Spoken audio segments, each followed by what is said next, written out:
Welcome back. So now we turn to the other work for this session, and that is the really amazingly funny work of Seneca. This is the one with the really unpronounceable name, so let me give you another run through once again, very slowly, of this name, Apokalakintosis. Once again, Apokalakintosis. It's not actually that hard to say. All right, so Apokalakintosis is the only work that we have of Seneca, which is specifically a satirical work. It's quite an odd, unusual work of Seneca's, given the seriousness of the philosophy that he writes otherwise. And in fact, there has been some speculation that possibly this is a spurious work and not necessarily his. However, the specific association between Seneca and both Claudius and Nero does suggest that potentially Seneca might very well have wanted to give Nero some support for his initial years as emperor, and so it could very well have been his works, and we usually do accept it as such. So we will continue to do so. So this rather crazy name, Apokalakintosis, is a takeoff on the word apotheosis in Greek, which means the deification of someone after death. And this was a standard practice with the Roman emperors, that if a Roman emperor did a good job as emperor and did not do something really awful to bring about damnatio memoriae, which was the blocking out of his name everywhere on stone so that everybody would forget his memory. If that did not happen, then the expectation is that the Roman emperor would be deified after death and would thereafter be worshipped as a god after his death. We have many Roman coins surviving from different periods of the Roman Empire, and in most cases, where the coin is shows the depiction of a specific Roman emperor, the letter D shows up somewhere on the coin, and that D means divus, and that indicates that particular emperor, now deceased, is regarded as divine. And so, again, unless something unusual happened with the emperor to suggest that a different outcome was called for, you would expect that the emperor was divine. Well, now that brings us to Claudius, because it appears from the way Seneca describes Claudius quite adamantly in Apokalakintosis that Claudius has a lot to answer for. And consequently, it is not an immediate obvious question whether or not Claudius is actually going to be deified, as it turns out. So this particular work, as we say, is a satiric work that has a couple of different traditions mixed into it. One is that it does have a historical biographical tradition into it, and in fact there is a phrase that shows up in one of the opening paragraphs, sine ira et studio, in the Latin, which means without anger and without desire, literally. What it appears to mean in the context of history is without partisanship for or against the topic that the author is talking about. That phrase appears quite importantly at the beginning of the Annales of the Roman historian Tacitus, who wrote some years after the principate of Emperor Nero. But it appears from the appearance of this phrase here in Seneca's Apokalakintosis that phrase already existed and was in usage before it appeared later in the pages of Tacitus, the historian. So it's interesting to see that phrase, because it would be, of course, the standard trope for an historian to say that he's writing completely objectively and doesn't have any partisanship or any particular bias that he wants to put forward in his history. And of course, one always has to ask that question with history as to what kind of bias the historian, of course, is going to have. And so here, seeing Seneca put this in this satiric context is amusing and noteworthy, that he is in fact treating this subject as if it's historical. He's trying to emphasize in a comic way that he's recording exactly what precisely occurred with the death of Claudius, the accession of Nero, and then the occurrences in the underworld, actually in Mount Olympus, and then the underworld with Emperor Claudius. So that's one noteworthy point. The other tradition that appears here with Apokalakintosis is that of the Menippean satire, which is discussed in a separate video on both satire and novel. The Menippean satire is the form of satire that mixes prose and poetry together. And right away, you have a piece of poetry that's almost Homeric in tone. It's the one in which you have a very lyrical description of the chariot that it is making its way across the curve of the sky, and it's almost halfway up there, and it's going to arrive there. Oh, never mind. It's just noon. So essentially, Seneca plays up this really wonderful piece of poetry and then just dismisses it and says, oh, let's forget about all that. It's just noon, okay? So he does that. Then, of course, he continues it right away later by saying, and then after that, Phoebus has crossed now halfway across the arc of the sky, and he's making his way down because, and that's supposed to suggest that it's afternoon as the sky is descending. Sorry, the sun is descending from the sky. All right, so, these pieces of poetry show up in the midst of the prose and thereby mix together, which is what satire is always supposed to be. It's a mixture.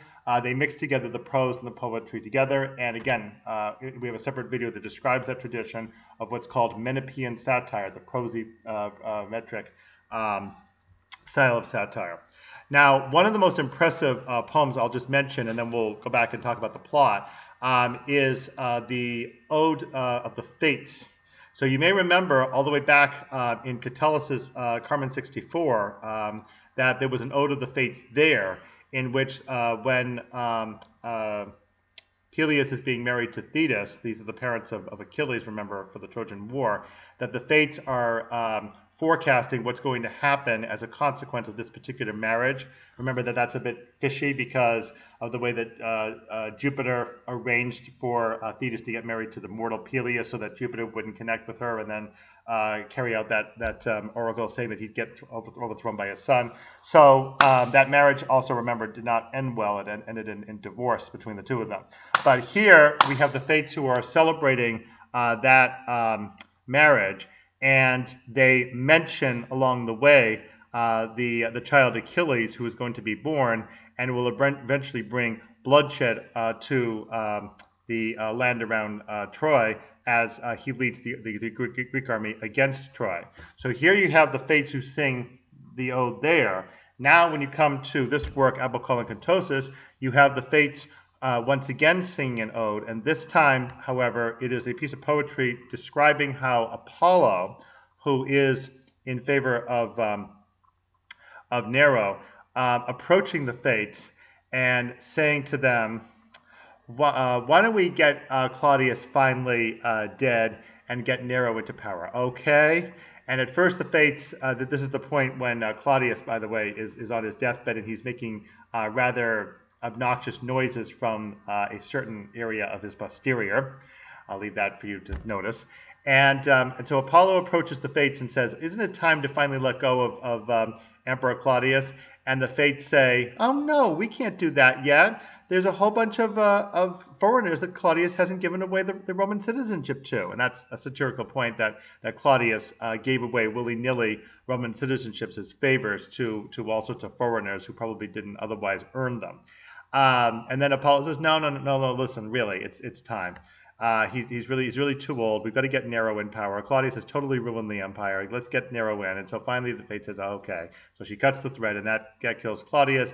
And then when the ode continues and the Fates begin to spin the thread to find out what the new life of Nero will be like, Apollo tricks them by playing the lyre to harmonize with them, and the Fates get so enchanted with the lyre that they begin spinning and spinning and spinning on and on and on. And the idea is that Nero's golden age that's going to come in is going to last forever and ever and ever, hopefully, and Nero will be the most wonderful emperor that there ever possibly could be.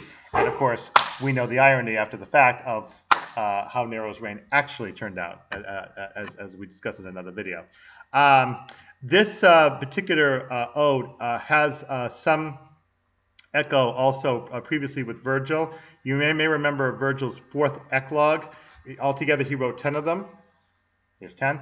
And the 4th one was the so-called messianic eclogue about the child who was to be born. It turned out to be the child of the politician Pollio, who was born, who was going to bring peace to the Roman world after the long period of civil war and chaos that had ruptured the Roman world for the last century or so.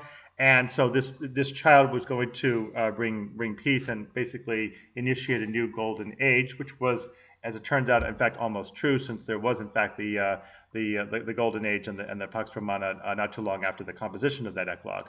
So Seneca seems to pick up that same tradition here by suggesting that the advent of Nero, he's not actually being born as an infant, but instead he is stepping forward as the new emperor, will also bring with him a new wonderful golden age to replace the previous mishandled rule of the doddering Emperor Claudius. So that particular piece of poetry is definitely worth your note.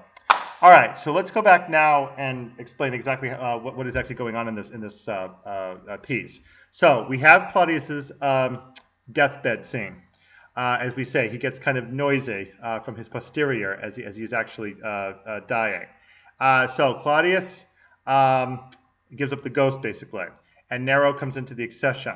Now, after Claudius's death, with the assistance of Apollo and the Fates, the thorny question that comes up is whether or not Claudius should be deified. Now, when the real Claudius, as emperor, had some question marks surrounding his reign, especially because of his role as judge. He was very fond of jurisprudence, and he liked to oversee trials in the Senate. However, he had a reputation for falling asleep in the middle of the trial. Recall also that he had a palsy, that he tended to stammer and limp, and it's possible that palsy plus also just old age may have caused him to fall asleep. So that would mean that he might not have understood both sides of the case, and he may have made decisions based on only hearing one side of the argument. So it appears that Claudius may have misjudged many of the cases and therefore could have put a lot of people to death illegitimately. Plus also Claudius had the reputation of ordering executions for family members and friends whom he, for whatever reason, came to dislike. So as a result of this, we have the old problem that came up under Emperor Tiberius, the charges of maiestas, the ones about the charge about diminishing the majesty of the Roman Empire. And if that came forward to Claudius and he didn't like the person and he didn't hear the full case, or he fell asleep or whatever, then there could have been a faulty verdict passed, and maybe somebody might even have been executed who shouldn't have been. So that's the problem. With all of that on Claudius's plate, there is the strong possibility that maybe he shouldn't be deified. So Claudius gets taken up to Mount Olympus, where he is indeed put on trial. He tries to commission Heracles to support him. He also sees the goddess Fibris, Fever, whom he tries to actually have executed, but nobody pays attention to him. And then finally, when it gets to Mount Olympus itself, we have Emperor Augustus, who gives forth a long speech basically denouncing Emperor Claudius. Because Claudius could not secure a defense counsel for himself, no one speaks on Claudius's behalf. So then finally the very wise Jupiter, having heard only one side of the argument, decides very, very novelly, in like manner to the crime that was carried out by the defendant, let justice be served. That's a fancy way of saying eye for an eye. Oh my goodness, this is so profound and new. And so Claudius is hauled off down to the underworld to receive infernal punishment, as you can see, without much justice really being carried out for him. And when he gets down there, there's discussion about what punishment has to be given to him. Should we get Ixion off the wheel? Should we give Sisyphus a break from the rock? And so on. No. Let's let them keep going. So finally, Claudius is given a dice box with holes in it, and that's very similar to the Danai women who have jars that are all full of holes in them, so that they try to put water in the jars and carry the jars, but they can't because the water all falls out. So Claudius gets a dice box with holes in it, and he's trying to gamble because he's addicted to gambling and dice rolling, and he can't do it because the dice keep falling out of the box. However, Claudius's nephew Caligula shows up. And Caligula all of a sudden says he wants Claudius as his law clerk. And so the dice box punishment is set aside, and instead Caligula is dragged off by Caligula, his nephew, the emperor before him, serve as law clerk. And of course, that's the ultimate demeaning position for Claudius, first of all, because he really did not get along very well with his nephew, not surprisingly. And second, for him to have been previously a judge, now to be demoted to law clerk is one of the most humiliating and embarrassing punishments for him to suffer. So this is really an amazing work. In addition to the humor that it puts forward, quite unusually for Roman literature, it's also, again, quite ironic to see how Seneca actually fared. As we well know, Petronius and Seneca were the tutors of Emperor Nero. They were probably the ones most to be credited for the good work that Nero did, in fact, as emperor in the first years. However, as Nero became more and more paranoid, especially after the Great Fire of AD 64, he kept imagining plots against him, and there also were real plots against him. And gradually, he lashed out at anybody who was close to him, whom he thought might have been implicated in a conspiracy against him. And unfortunately, that turned out to implicate both Petronius and Seneca. Seneca also had the misfortune to be very wealthy, and so Nero was able to get hold of all that wealth of Seneca's in order to finance his golden house and a bunch of other inane projects that he had in mind. So it's hard to know what Seneca really had in mind in writing this work, and it's also quite tantalizing to think about what Seneca must have thought, having written that work and then having seen the monster that Nero finally turned out to be, whether he might have regretted giving Nero this kind of accolade. All right, so I do hope you enjoyed this work. Certainly read it over very carefully, and we'll now continue our videos on the series of these regarding Petronius and Seneca and satire and novel. We'll see you next video.